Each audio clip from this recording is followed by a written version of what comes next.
Well, it's winter time, but that doesn't mean we can't have some fun doing something related to beekeeping.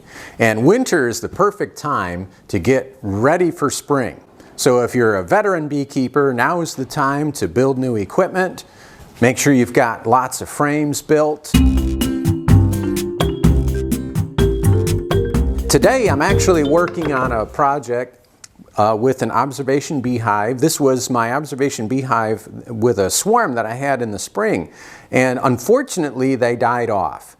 And I really was confused as to what maybe caused it. As a beekeeper, that's the first thing you ask: what happened to my bees?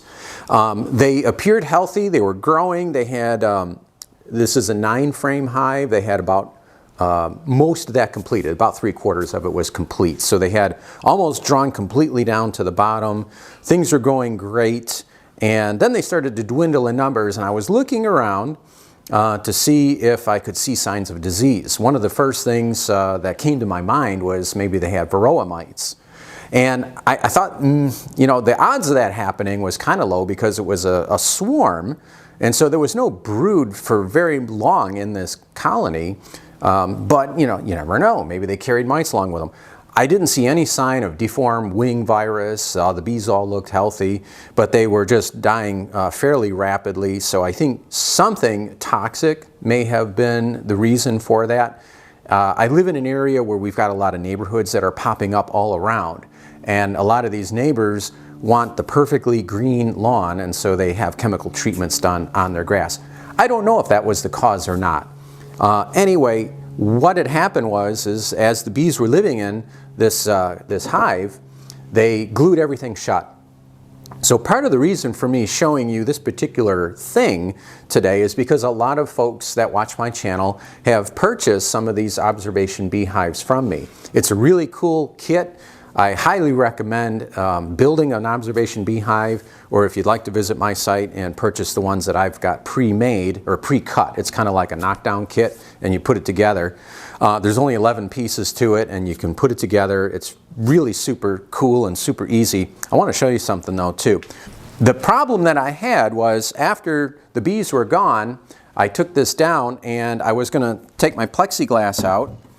And I've got grooves where it just slides in and out the top. Well, the bees had propolized everything shut, so I couldn't get the glass out.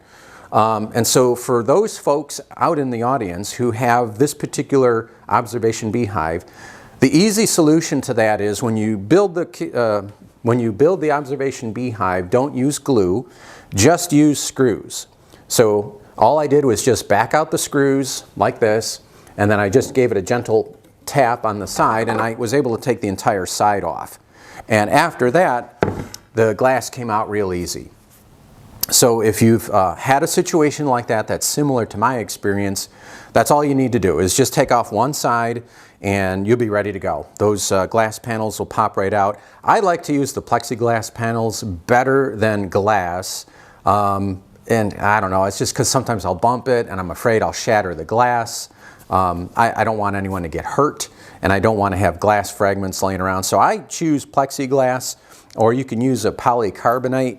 But one of the things that I noticed too was when I removed those glass panels, as you can see in the photos that I'm about to show you, that the bees were even putting wax and propolis on those wax panels.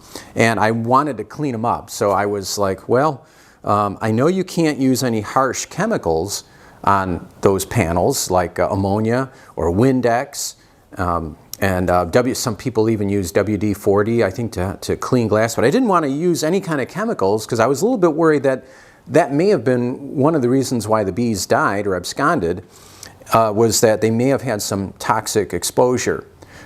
So I don't like to use chemicals in or around my bees. So what could I do? So I just did a quick Google search, and I found the best way to clean plexiglass is just with a mild soap and water. So that's all I did. So I used Murphy's oil soap. I think this stuff's been around for like 100 years or more. It's very mild, has a really nice smell to it. And I just brought those two panels in, and I washed one first just to see what kind of results I could get. So the first thing I did before I even began the washing process was I took my hive tool and I just began to gently scrape that wax and propolis off there because it was in chunks. And so I was able to just gently, and I know what some of you are thinking, you probably are right too. I probably scratched some of that glass, but not too much. I think I got a light touch when it comes to using this tool, and I don't think I scratched the glass too much. I probably did a little, but just hear me out on this. The first thing that came to my mind was, well, should I just go buy new glass panels? And if you are like me, I've noticed the prices on everything are just going through the roof. So it was going to cost me about $40 to go get 2 new plexiglass panels. And I said, well, why don't I just try soap and water first and just see how well they clean up? And I was actually amazed at how well just a gentle scraping with the Hive tool and the cleanup with the Murphy's oil soap did. It took me about a half hour, about 15 minutes per panel, in order to get those as clean as could be. But I was really pleased with the results. And I chose to use my Hive tool instead of a straight razor because this is actually fairly dull and it doesn't dig in to the glass. Now I could take the corner and I could, you know, jam it in if I wanted to, but that's not what I wanted to do. All I wanted to do was just lay this almost perpendicular and just do a little scraping like you see me doing here with some of this propolis that's on the wood. And so I did that, and then I just wiped everything down, wiped it off with a dry towel, and I was really happy because these are, to me, in my opinion, these are 95% better than what they were. And I'll still be able to get a few more good years out of these panels, and once I clean everything else in here, I'm just going to slide everything back in, and I'll take some of those combs that I showed you in my freezer. So I have a chest freezer where I keep all my comb, and so I've got several pieces of comb in here in frames, and I'll just pull one out. Give you an example. Here's some comb that I'm saving from a Langstroth hive, and as you can see, it's looks like it's in pretty rough shape. And it kind of is, but the bees can actually repair a lot of this. You can see that there's been some wax moths in here working through the comb, and here's a frozen wax moth right here. Once they're in the freezer, they won't pose any more harm. They'll die, and then you can just simply put this in to a hive. If you've got a swarm that you've captured, you can actually put this piece of comb into the hive, and the bees will clean it all up. They'll get rid of all the wax moth webbing and debris. They'll clean the cells, and they'll start to work on it. That'll give your bees a head start in building comb, because that's a very resource demanding task that they have to do. So they've got to forage nectar, convert that into the wax, secrete it, and make the comb. So they got to build their house first. So this is going to give them a head start. It's kind of like moving into a house that's already there. They just got to do a little bit of remodeling. So that's one of my Langstroth frames. I've got some Layens frames in here too. Here's another one. This is a Layens frame that I've got in my freezer. And as you can see, it's only halfway built. And again, a lot of the top section here is been ruined by wax moths, but it's not to the point where the bees can't use it. And they'll be able to clean all this up. They'll rebuild everything in here. And same thing on this side. You can see the wax moth activity here. That's okay.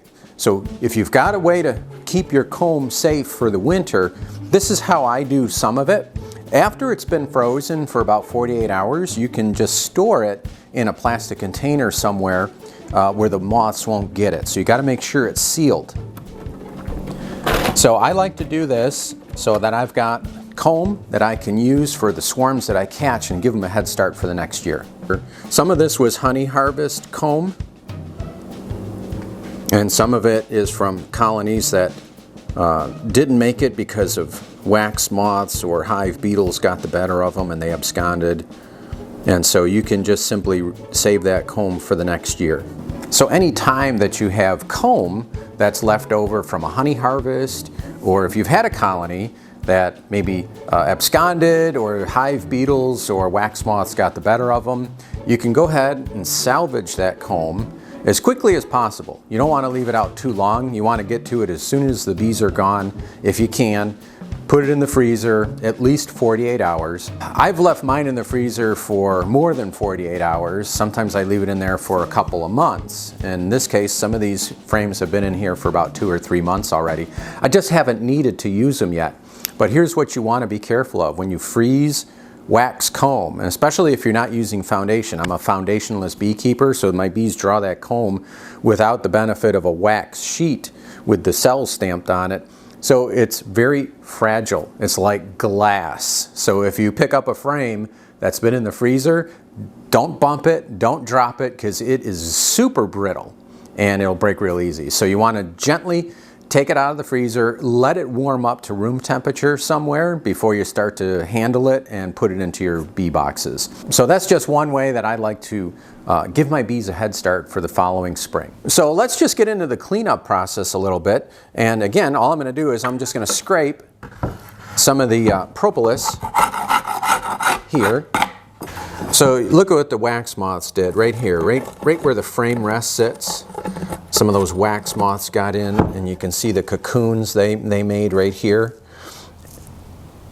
And so we're just going to get that off, and I'll just scrape it down. And I don't have to get too crazy because the bees actually like a rough surface to climb on versus a smooth one. So I'm not going to make this super smooth. I'm just going to get some of this stuff off that prevents me from moving my frames in and around right here. That's where it's more critical. And propolis is basically part of the hive's immune system, so it's not the end of the world if you've got some left there. But I'm going to just go ahead and make it easy for the beekeeper to get in and out. That's all I'm really trying to do right now. And it's not going to take us that long to do. Right there. And I want to make sure my tracks are clean, or the grooves that I've got cut into the sides here, so that I can put those plexiglass panels back in. Now I've even got a shop vac in here, and when I'm satisfied with how much of the debris and propolis I've freed up, I'm just going to go ahead and give it a quick vacuum and put it all back together. So this panel is pretty clean, and I've just left the screws sticking up, and all I got to do is just quickly use an electric screwdriver or a hand one, and I can put this back together in less than 2 minutes. So keep that there. Here's my foot that I use. Let's just get over here. I found a drill bit too. It's one of the tiniest drill bits that I use. All right, must have been from my last project.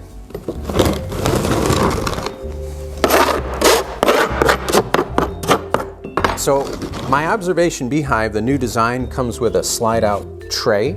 So I just got a little access panel at the bottom, and then here's my tray. And I keep either diatomaceous earth in here, because all the debris, and if you have hive beetles or sometimes the wax moth larvae, if they fall into this, it'll dehydrate them, it'll just dry them out, and it won't give any bad smell. I know some people like to use oil. A lot of people will put oil underneath their hives to catch hive beetles. The problem with the oil is it starts to stink after a while, and the smell of the beetles falling into it and decomposing, it starts to give off a smell. You don't really get the smell problem when you use diatomaceous earth or hydrolyzed lime dust. If you've never heard of that before, it's the same stuff they use to line baseball fields with. It's that white chalk dust. So I'm looking around inside the tray. Here's my tray. I just used corrugated plastic and just taped it together. Nothing fancy, but it does the job. And here it is. And I looked through this before. I looked through this before when all this was, when I noticed the numbers of bees dwindling down.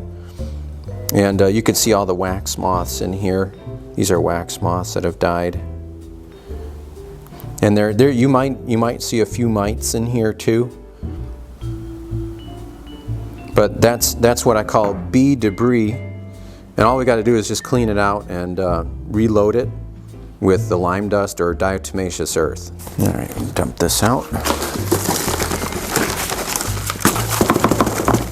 Scrape it out. So that's looking a lot better. So we're going to vacuum.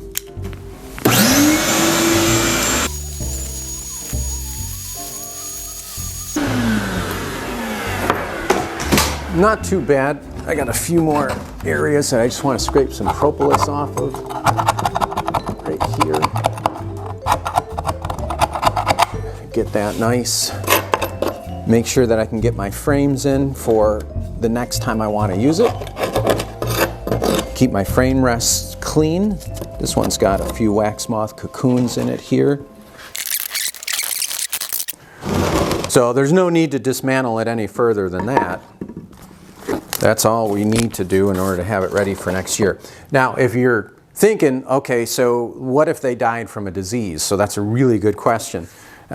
So what I do as a precaution, it's just not going to be used for several months. And in fact, what I am going to do is let it sit out in UV light, sit it outside in the sun, let it get lots of UV light exposure so that in case there is some kind of pathogen in here, it would eradicate it.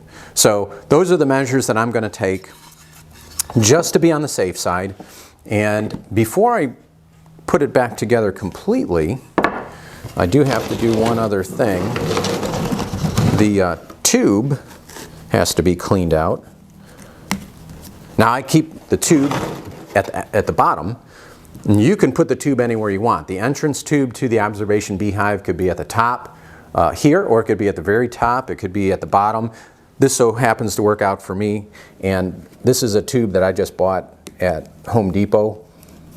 It's just a solid plastic tube, and it does the job of getting the bees in and out without them flying around the house. My wife is kind enough to let me have the bees in the house, but that's the rule. They can't be flying around the house. But wouldn't it be fun to let them fly around the house? One of the things that I think I'm going to change, since I've got this taken apart, I've got 2 ventilation holes on this particular hive, and I stapled number 8 hardware cloth on the outside. I think what I'm going to do is I'm going to move that to the inside, and they always seem like they plug it up, and that's fine because they know what they need, they know what they want, so I just let them do what they're going to do. But I'm going to move these screens over to the inside. Some of those staples I just couldn't get the right angle. There we go. Well, what do you say? Should we splurge and just use a new piece? I say let's go for it. I've got some new hardware cloth right here. So let's just go ahead and cut a couple pieces the right size.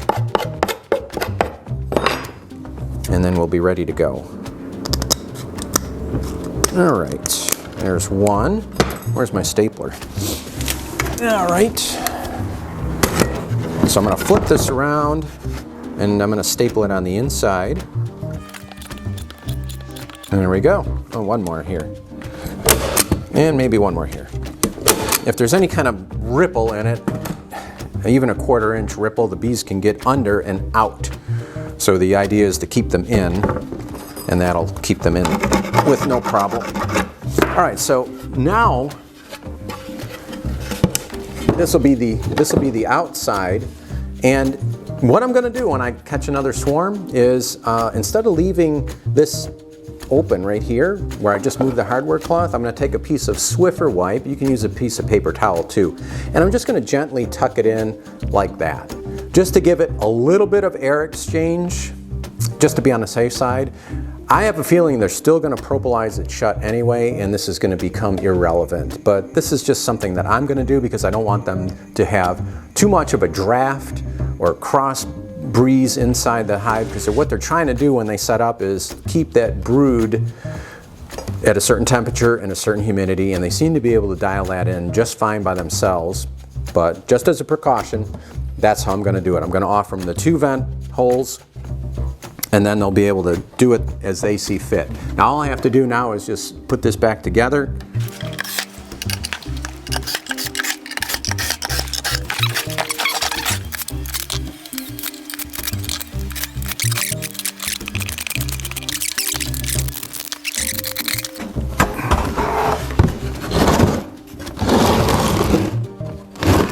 Okay, then we can put our door back on for the slide out tray. Now, if you have one of these observation beehives, you don't have to use screws. You can use nice hardware that you use for cabinets. You could get some cabinet knobs, and you could put those on this little slide out door.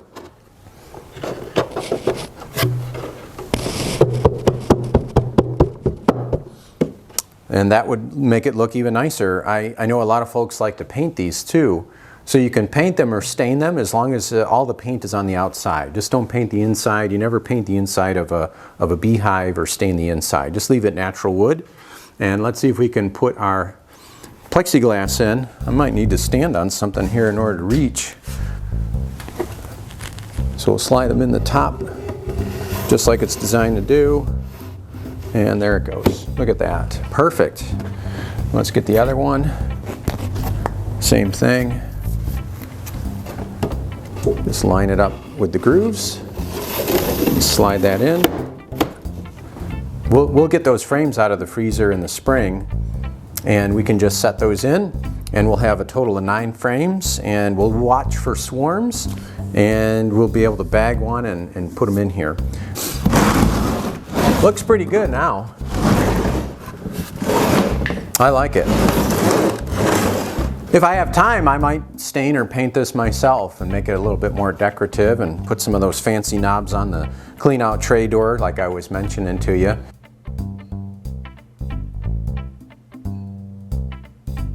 Did you know that young children ask about 200 to 400 questions per day? Can you believe that? They ask that many questions. So those of you who have raised children, I've got kids of my own, I know exactly what that's like. They ask questions all day long. And you know what else is interesting? Statistically, those same children laugh about 300 to 400 times a day. Can you imagine that? So what is it about being a child? Well, they're learning, they're discovering things, and this is what I wanted to give to you.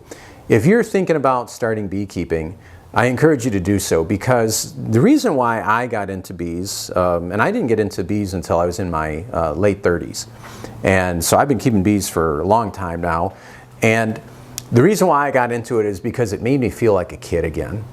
As adults, we've gotten a lot of those answers to the questions that we were asking as young children, but you know what? Sometimes we don't always laugh as much as we used to, and we don't find the joy in life like we used to. And so I just want to encourage you to take a look at this hobby of keeping bees, because it will make you feel like a kid again and bring back some of that joy and spark, and you'll be living life in a more fuller sense. Being connected with nature, you're going to enjoy it a lot. So I do encourage you to do so.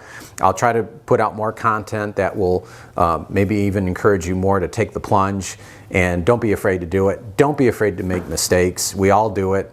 And it's just part of the learning process, just like children. So have fun doing it, friends. And before I go for today, I want to introduce you to a couple new members that we've got on our farm. We've got 2 baby geese. We got them in the spring, and here they are taking a little bath. We call it splash time. And we've got a boy and a girl. And we couldn't tell at the time when we bought them, but we've got a boy and we got a girl, and the boy's name is Bubbles, and he's all grown up now, so we call him Mr. Bubbles, and his girlfriend's name is Cheese. And you know, as I mentioned before, I think we need to reconnect with nature and do things that make us feel like a kid and have fun. So one of the things that I like to do with the geese, we take them out for walks, and I would just take them for a walk, and then I would lay down so that they could climb on me, and they would sometimes peck on my ear, and it made me laugh hysterically. And everybody who came with us on the walks with the geese had a wonderful time, and it just brings such joy, and it brings a smile to your face, and it just warms your heart. And I keep chickens, and I've got geese, and I have a dog and a cat, and they just bring me the joy in life that I had when I was a kid, and it puts a smile on my face. So if you're looking for more ways to get that smile back and start asking questions just like a youngster and experience the joy of living, so beekeeping is a great way to do that. And part of the reason why I think beekeeping can keep you engaged is because I don't care how many years you've been keeping bees, you will never learn everything there is to know about keeping bees. And I think that's what makes it fun and engaging and helps that journey go on forever, and so you never really get bored doing it. So you'll always be able to learn something new. And you know what's also cool about keeping bees is you get to meet other like-minded people, people that just enjoy life and enjoy having a good time. So that's something I just wanted to pass along to you. Look for the things that bring you joy in your life, and until the next video, friends, keep on enjoying beekeeping. Yes, you're very handsome. You're very handsome. You got pretty eyes, and that lovely nose is so nice. Look at that nose. That looks so nice on you. You're a handsome man.